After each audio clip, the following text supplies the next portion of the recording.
do do do do do do do do do do do do do do do do do do do do. Welcome to the latest episode of Connected. I'm Anna Tavner. And I'm Melanie Alexander. Melanie, look at this beautiful door. Wow, we had a lot of people decorating their doors over the holiday season. A lot of creativity going on around here. Well, this is the door from 190 Access. It's January 6th and they still have it up, so I'm really excited about that. But congratulations to the winners, Terry and Jill, for their Grinch door. They were the winners of our 2016 CLL door decorating contest. Thank you to everyone who sent in their submissions right throughout the organization. I got so many. It was so exciting. I love to see all your doors. Big shout out to our friends at the Hub and at Ford Access who decorated every single door in their location. A lot of spirit going on in the Absolutely, I love it. So Melanie, as you know, Connected is a big part of just telling the rest of the organization what other staff members are up to and other programs are up to. So a few months ago, I got an email from Andrea Turvey who said, hey, come on over to Ford, let me tell you about augmentative communication. So that's what we did. Melanie and I went over to see Andrea and Carrie. They talked about augmentative communication. So I know I learned a great deal from her, and here's Andrea and Carrie talking more about the program. So augmentative communication is a resource for people who have communication barriers. It's a way to provide people with an outlet to communicate, such as using visuals, sign language, anything to help people get across their communication barrier. And the benefits that people get through augmentative communication that we've seen, a lot of decrease in behavior, a lot of decrease in anxiety, learning more about the people you support, providing them a way to communicate their likes, their dislikes, what they would like to do today, what they did on the weekend, simply maybe wanting to phone somebody. So it's just creating a better relationship and a better rapport with the people that you support. Like I've said, we've helped many people with their communication barriers. We've had lots of successes, such as one gentleman that lives in accommodations had a strong interest to use his iPad based on Rec and Leisure, looking at YouTube videos. Staff knew that he can understand everything, he just had a problem expressing himself. So they came to see us, the Augment team. We helped train the staff as well as him on his iPad to help use his iPad more as a communication outlet. This person now can independently take it to restaurants, take it to community settings such as bowling, getting his own shoes, doing everything independently instead of relying on his staff to do such things like that. And he's so happy. You can see when he can be able to push in a button and that it says, I would like a root beer. You can tell how happy that makes him to be able to do that himself. So we had a gentleman that was supported through our employment services, and he was able to get a job out in the community, and he uses sign as his only form of communication. So the team that works where he has gotten his job have, over the last couple of years, come in and used our sign language course that we offer and learned some basic signs to help communicate. So this gentleman gets to go into work now with people that he works with, and they are able to communicate with him. So he is so excited when new people come in and they're learning, and they tell us stories during the class how, you know, I said this to him today and I said that to him today and he understood me, and it's very cool to see how happy he is, and the team that he works with, that they're now able to communicate with him.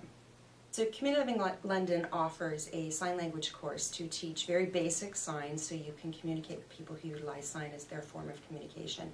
We offer a class twice a year, usually spring and fall. Anyone who works for CLL or family members, or if you work with someone outside of Community Living London, you're welcome to join our class. So Anna, speaking about Ford Access and the Augmentative Communication Program, Elaine Butcher was the longtime supervisor of those programs, and she retired in the fall.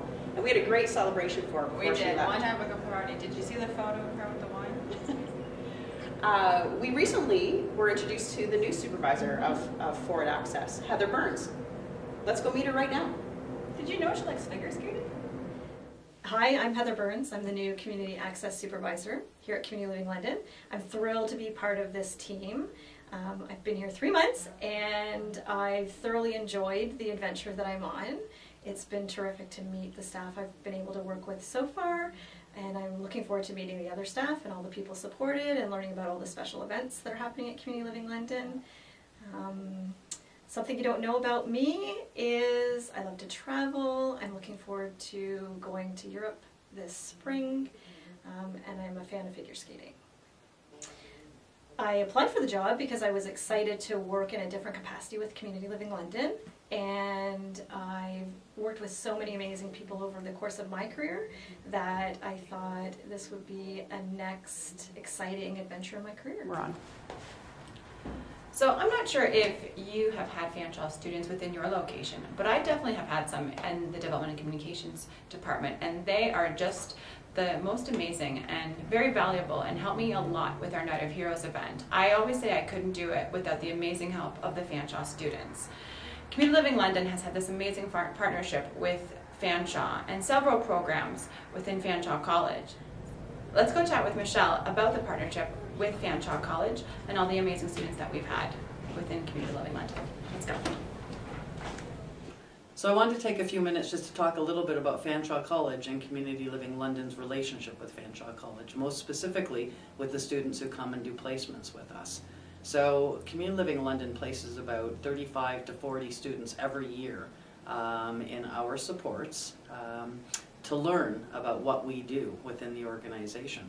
We also have a relationship from Fanshawe. We sit on, for example, the DSW Advisory Committee. We help guide the direction of the DSW program in the future. And we have a very, very active relationship. Some of their staff sit on our committees and on our board. So it's a very positive relationship with the college, and quite frankly feeds us with an awful lot of our direct support professionals in the future.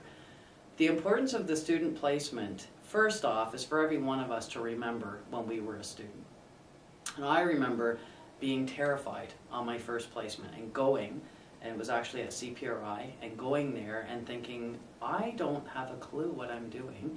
I was terrified. And you walk into the place and you don't know anybody, you don't know the expectations, you don't know your role, and you really hope that that one friendly face surfaces to take you under their wing and give you the lead in the direction you need.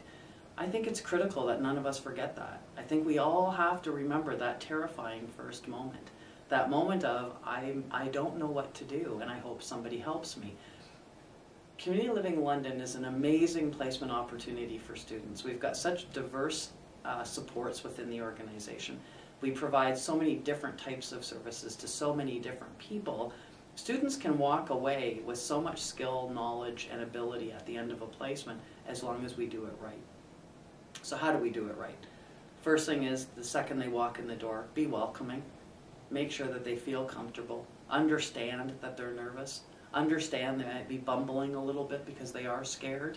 And then start to give them supportive direction. Feedback, encouragement, praise, and of course correction when needed.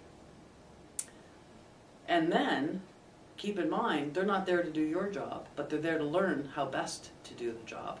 And if there's anyone who can teach how best to do things, it's the staff of this organization. People have asked us why we take on so many students within this organization. There's multiple answers to that question. First off, if we didn't offer these opportunities, where would students learn? Because we are the biggest employer in the City of London in developmental services. Secondly, we see ourselves as a teaching organization. And if you look at the valuable role you play and how well you play the role of a direct support professional, we want the best teaching our future staff, and you guys are the best. So we take on the role of staff here, being as good as you are. You're the best teachers to teach our future staff how to be. And on top of that, we're constantly creating that culture within the organization of ongoing learning, but also ongoing teaching.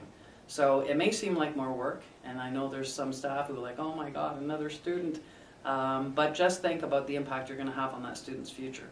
And again, lots of our recruitment is from DSW grads. So if you train them really well during their placement, we're getting a seasoned new staff within the organization, and it's creating the ongoing opportunity and future of this agency, because we're not all going to be here working forever, although for some of us it feels like we have been. At some point we'll be moving on, and we need new people to take our places. So, you know, it might seem like a little bit more work right now, but at the end of the day, you're helping to form the future of developmental services, and for that we're eternally grateful.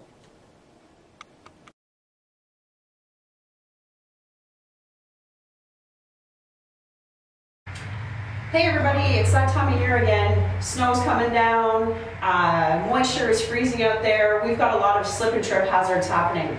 Just a friendly reminder from your Health and Safety Committee, do everything you can to make your work environment safe for you and your co-workers. Here at 190, we've got our trusty shovel.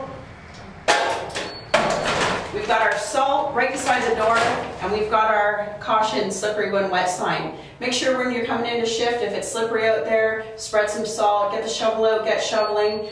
Before your coworkers come in onto their shift, get outside, make sure the path is clear for them, make sure that there's no ice where they can slip on. We've had a number of slip and falls already this winter, and the weather's only going to get worse. So be safe out there, and watch out for your coworkers. All right, Melanie. Stay safe out there. Stay warm in here.